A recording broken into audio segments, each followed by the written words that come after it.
In the punishing cold of an Arctic mountain in the remote Svalbard Islands, a doorway leads to what's meant to be the safest place on Earth. Good thing they've bridged the road there. Scientists are on their way, approaching through this isolated and hostile terrain.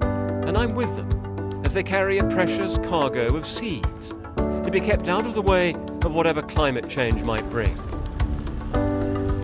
I mean, how often do you get these deliveries?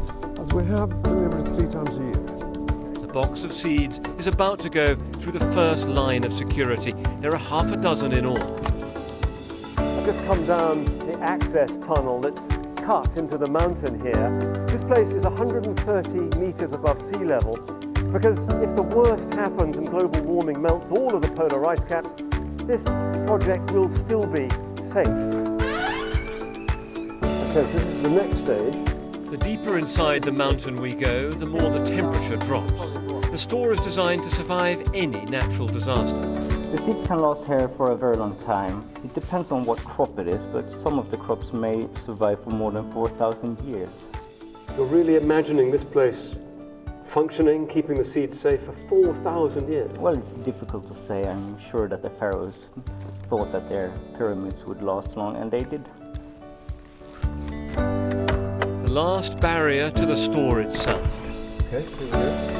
Inside here, it's minus 18 Celsius. The rows of shelves are filling up with seeds from all over the world.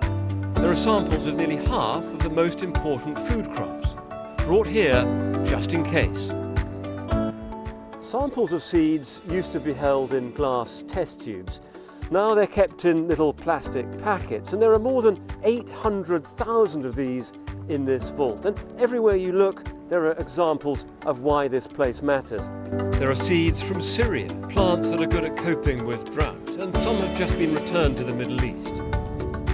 When harvests are ruined by extremes of weather, having backup copies of key seeds is essential.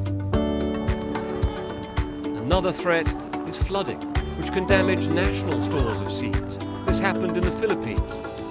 And with industrial-scale farming, most food comes from just a dozen varieties of plants. So keeping different genetic types helps to guarantee supplies. It is for the survival of mankind in the future.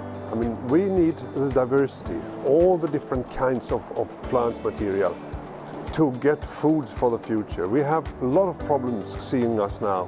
Climate change, environmental problems, and to tackle that, we need genetic variation. So, in these remote mountains, this place is meant to be a safeguard against apocalypse, an insurance policy for a warming world.